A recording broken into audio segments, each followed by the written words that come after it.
once in a long far while in the Germanic land, there was a great city with Grubbelsberg or something like that, with an Obermeister Burgomaster who was in charge.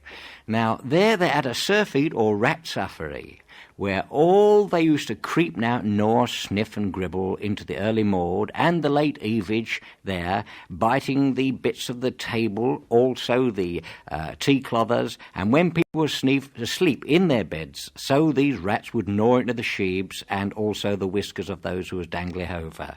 There was a great suffery. Not only this, the larder, foodage, all the fine things of the world was not enjoyed by the Pipeload themselves on account of these rats doing a sniffy most and the chew and stuffle down their ratty grebes, because these were the fattest rats and also overproducey in this great lovely city which was otherwise.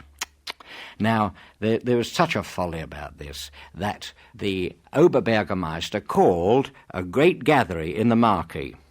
And there, all together, at half-past Froom, on one wet afterlubrious, came all these Pipelovers and stood. And he called out, and it suffered like this. "Oh, she's great, nish Pietlo here.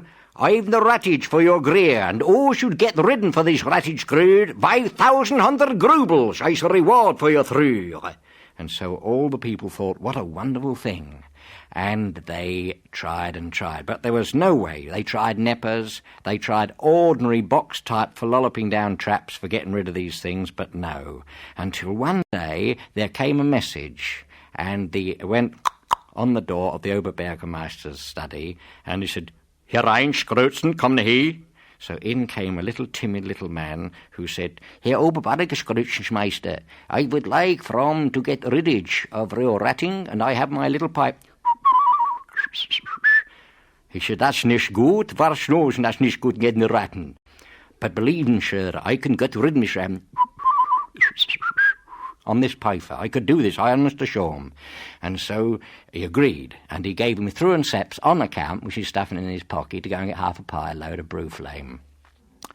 Now, he gathered and stood at the corner of the street, not like a loungy most as you see anyone crawling out of the pubbery, and raised up this little piper to his mouth, and the tune begrail.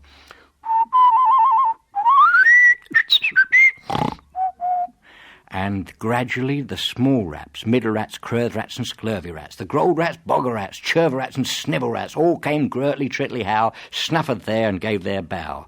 And they followed in the gratty, down the root and all the scrappy.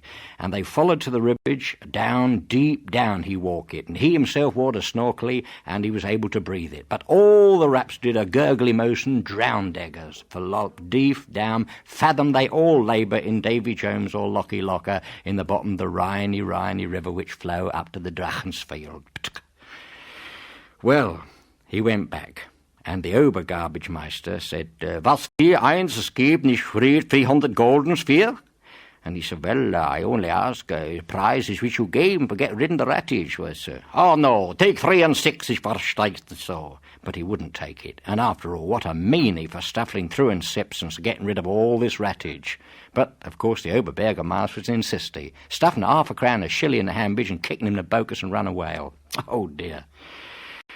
Well, there's a great sorrow in this, because he who promises a loyalty which is for the reward which gave and all these horrible rattage, surely it was worth that. So, of course, the Pied Piper, of course, that was the man which was hambling and waited and thought us on this, and he thought, right, it's not a revengey most, but I must teach it in the lesson for these Germany Teutonic Pipeloaders. So he got out his pipe, stood at the corner of the street,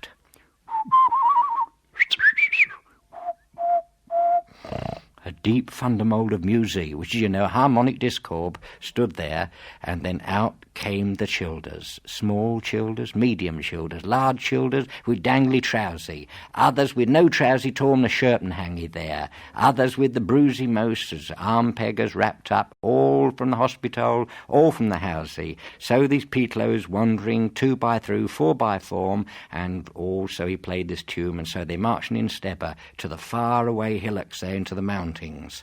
Then they came to a great cabbage, and the voices echoed as they singing and dancing, clapping and trancing up low down this hill, and then for top for Bloga, the great stone which fought in the dorm and shut for evermore.